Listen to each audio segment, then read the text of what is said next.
What's up, everybody? Welcome to BioS3 Raw TV. So we're going to go through that age-old thing today about HIIT cardio versus steady state cardio. And I don't necessarily mean low-intensity steady state, but I'm talking about steady state. Like, there's a huge confusion between steady state and low-intensity steady state, which are technically two different things. Kind of one and the same, but very different, two different things. Now, the goal of this video is to try to bridge the gap, which is what my main goal is going to be from now on, between science and bro, okay? Because we get a lot of people out there saying like, well, Jerry, you know, HIIT works just as good as fasted cardio and da-da-da. And I'm like, listen, there's going to be a more efficient way or a better way to do things and a less efficient way, and is not a good way to do things. Now, you could do both things. You could do HIIT or low intensity steady state or even steady state and still lose fat, right? But that's like saying there's a big hill, right? And you can either push the car up the hill or drive the car up the hill. Pushing the car up the hill would be the inefficient way, which HIIT is the inefficient way. And driving the car up the hill would be the efficient way, which is the steady state way. Now, both of them will get you to the top of the hill, but one of them is going to get you there faster, more efficiently, with less effort than the other one. That's exactly how these two forms of cardio work. Now, I get really fed up with the people that want to take shortcuts. And that's what, to me, HIIT for many people, not everyone, for many people is. They want to do the shorter period of time to try to burn more calories, basically outrun the calories in a very inefficient way that their body's not actually tapping into fat as well as it could if they were using a steady state. Now, I'm going to read a few things off of, off of these papers over here, because I want to make sure I get the wording right. Because again, I'm not trying to be bro, I'm not trying to be science, I'm trying to bridge them together to get everybody to be on the same page, to understand that we can get better and faster results more efficiently and more optimally than we are right now. And we have to do that together. We need to stop fucking arguing with the bro and the science people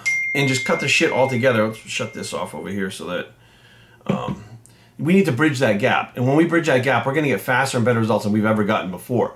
So just be aware. So with body fat loss, right? The only way you're going to actually lose body fat is with oxygen, okay? In an aerobic state. Now, you do not lose body fat while in the aerobic state like you think you do. While you're in that aerobic state when you're training, you're going to be losing or using fat for fuel that you've taken in, muscle for fuel, protein for fuel, amino acids, however you want to state it.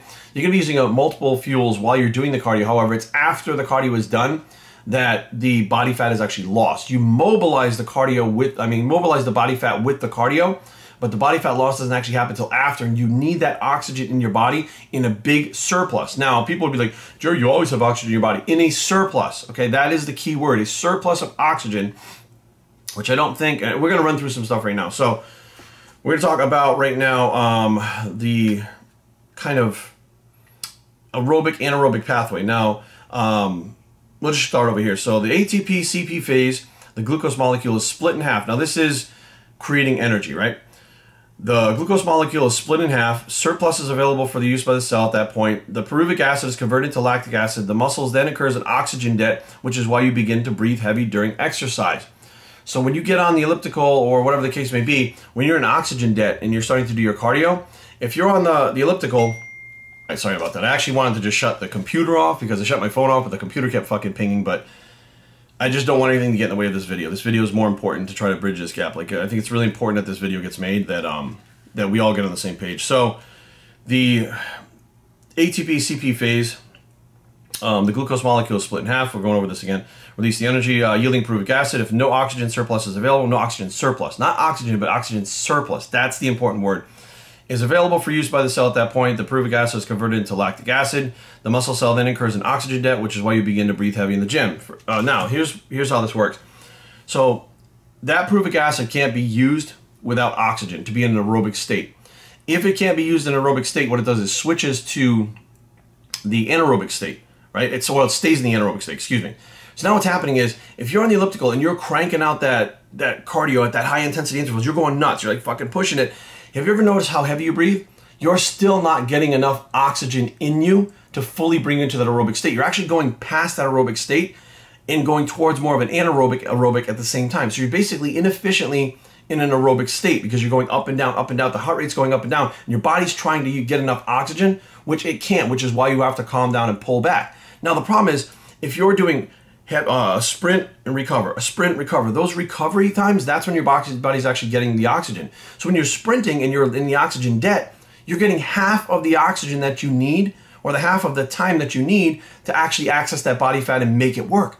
So basically you're pushing the car uphill at that point.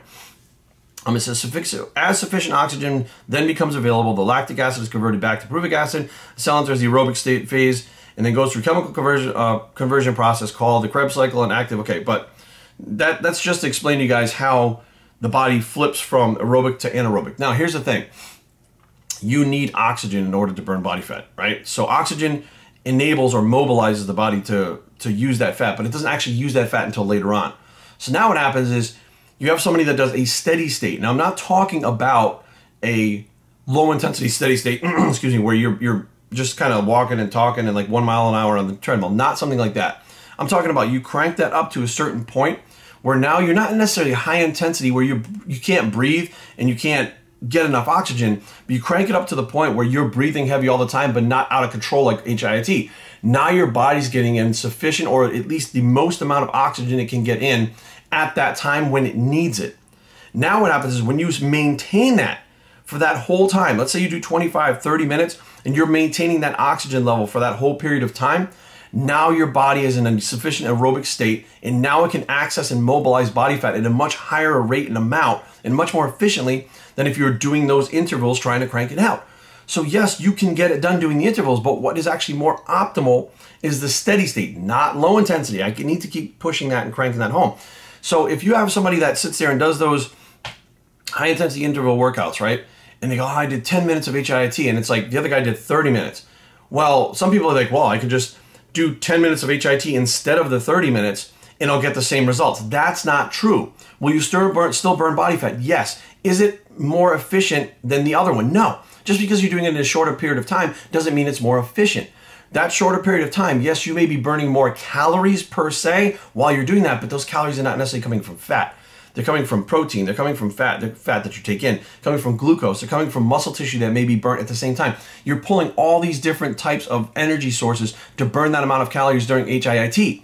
Whereas when you get on that treadmill, you're not pushing your body to where it's trying to pull from all these different directions because you are now in an oxygen, you're no longer in an oxygen debt, you have the oxygen coming in.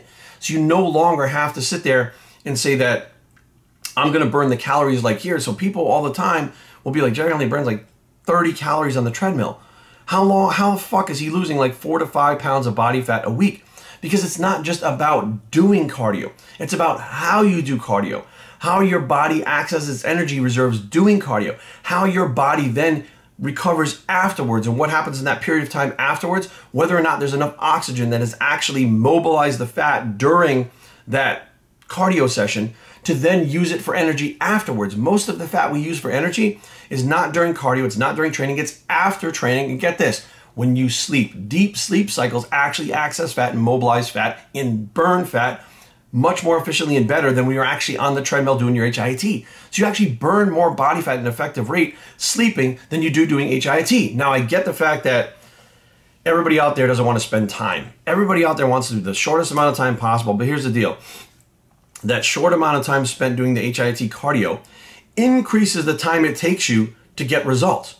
So like what you're basically doing is half-assing it. Even though you think you're killing it in the gym because you're pushing so hard, when you sprint for that period of time, right, and you're done, your body recovers a lot quicker than if somebody just ran a fucking 30-mile marathon.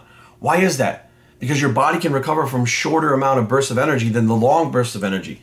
So now what happens is you have this period where if you're doing the HIIT cardio, yes, you may burn some calories. Yes, you may, the people with calories in, calories out are all about the calories.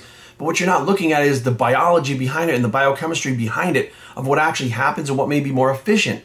Which is why we've seen in the past, like HIIT cardio has really just become a thing in the last like 5 to 10 years. And it's been really popular the last I'd say maybe the last 7 years based on the more people getting into the fitness industry that are into the IFWM thing and into the calorie, outrunning the calories.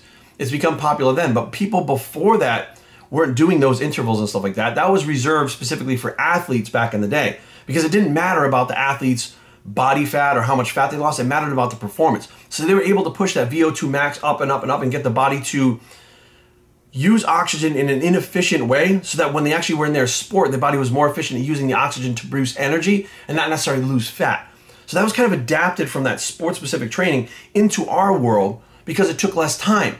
But what they don't get is those athletes, they weren't doing like 15 minutes of HIIT cardio. They would do like HIIT cardio over here for like maybe 2 or 3 minutes. And what they do is they go off and do another kind of drill for that athletics. And then they come back and they do more HIIT. I've watched the athletic trainers in my gym who train people in the NBA, the NFL, they train some of the Washington Redskins, New England Patriots are down here. I mean, there's so many people that come to that gym to train. I would watch what they did. They never did one thing for 25 minutes straight. They never did one thing for an hour straight. Those athletic trainings was pieced together to get a result for the body to perform. Now, we as physique athletes, it's not like that. We want our body to look a certain way. Yes, we need to be in the gym and perform in the gym, like lift heavy weights, be able to do our cardio, stuff like that. But our performance, by the time we get to our goal, which is being on the stage, we're at our weakest and slowest by the time we get there. Athletes are at their strongest and fastest when they get there. So how the fuck this became adapted from that, it doesn't make any sense because it's not efficient towards what we're doing. It's efficient for what athletes are doing. And that's where that shit came from. Somewhere somebody said, oh, I'll burn this many calories. Well, I don't want to do the long distance stuff. I don't want to spend that much time. So it's smarter to do more or a harder, less time to get the same effects than it is to do longer, right? It seems to make sense. Like do as little as you possibly have to get the best results you can, right? That makes sense. But it's two different things. It's like saying you have to learn how to throw a football and shoot a basketball. And they cross over and do the same things. They do not. They do completely different things. You hand Tommy Brady a basketball, he might not even hit the fucking rim. You hand fucking Larry Bird a football, I'm dating myself right now, he may not even be able to throw it 10 yards. But if you give them their respective sports that they've trained for, they fucking rule both. So be aware, guys. This is something that I think a lot of people argue about all the time, and I'm tired of arguing. Like, there is efficient when there's non-efficient, there is optimal, there's non-optimal, and there is a way to get the results that you want faster and better than what you're doing now, more than likely. The problem is you're listening to people that don't understand that. You're listening to people that think as long as you outrun the calories, you're good. You're listening to people that think the macros don't really matter as long as the calories are there. You're looking at people that actually think the calories that they're burning on that elliptical during the cardio, they think they're actually burning fat during that time. Which, these guys are burning 300 to 400 calories at a pop. And they think, oh, all of that is, or guys and girls, whatever, but they're thinking all of that is fat. And that's not true. Like, I listen to them talk. And I'm like, wow, and I'm just like, but that's not accurate, right? But nobody took the time to explain it to them. Nobody took the time to probably explain it to you. I mean, nobody took the time to explain it to me. I had to go out there and research it and look for it. Like, I had to piece these things together and then sit down and go, why are there two different ways? Why does one actually get better results? And the bros argue with the science people because the bros, I'm sorry, science people, this is not a knock on you guys, but the bros always get better and faster results. The science people still get results, but it's so inefficient, it takes them a longer period of time. And in that longer period of time is much more effort because you're jamming this intense period of time in shorter periods, but then those shorter periods are becoming more and more and more. There's more volume in those shorter periods because it's taking you longer to get there because it's inefficient. So technically, even though you think you're doing the same amount of work in a less amount of time, which is more efficient, and you think that it's easier because you can crank out 15 minutes in that elliptical really hard instead of doing 45, which is boring and sucks.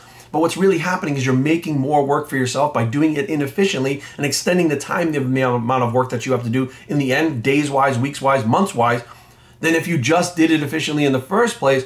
And I'm not here to argue. I'm not here to say, do it this way or don't do it that way. Do whatever you want. I'm here to tell you there's an efficient and non-efficient, there's an optimal and non-optimal way, and you choose what you want to do. If you want to take that route because you're one of those people that are just attached to that lifestyle, HIIT, IFWAM, that's fine. I have no problem with that, okay? You don't mind dieting 36 weeks for a show, that's fine. You're going to flip on the other side where people go, look, I don't want to spend 36 weeks, it's over half a year trying to get ready for a show. I want to have balance in my life. Or I want to be able to compete, then take that other time and then grow and progress. So the next year, that's another thing. The next year when I've progressed, I'll be better. The bros usually progress better year to year than the people that do IFWAM and do the HIIT cardio. Those people progress very slow at a very slow rate. We see it all the time.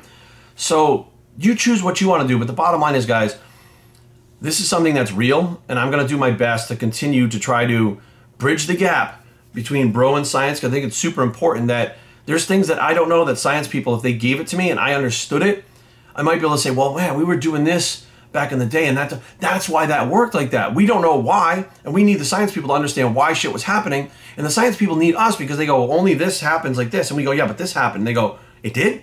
And then you show them that it happened, and they go, well, that defies all logic and science. Then it forces them to figure out why this happened, because it obviously happened, so there has to be a scientific explanation of how that happened, but they're not going to take the time to figure it out unless they know it even exists. So I feel like for both of us, we're necessarily evil for both of us, that we need to combine these efforts together and hopefully come up with a way that we understand the bro, we understand the science, we bridge it all together, and we get the fastest, most efficient possible way to get results, which is going to produce a better athlete in the end. What we really all want is to be better athletes ourselves. We want our clients to be better athletes in the end. We want better, but we're fighting against each other to try to get better. Our egos are in the way, and I'm like, you know what? Fuck the ego. I'm done. We need to bridge this gap, and it starts today. Thank you guys for watching. BioStraining@gmail.com. Leave comments down below. Don't fight BioStraining.com is the blog. It's the Bridge the Gap Bicep, and we are out.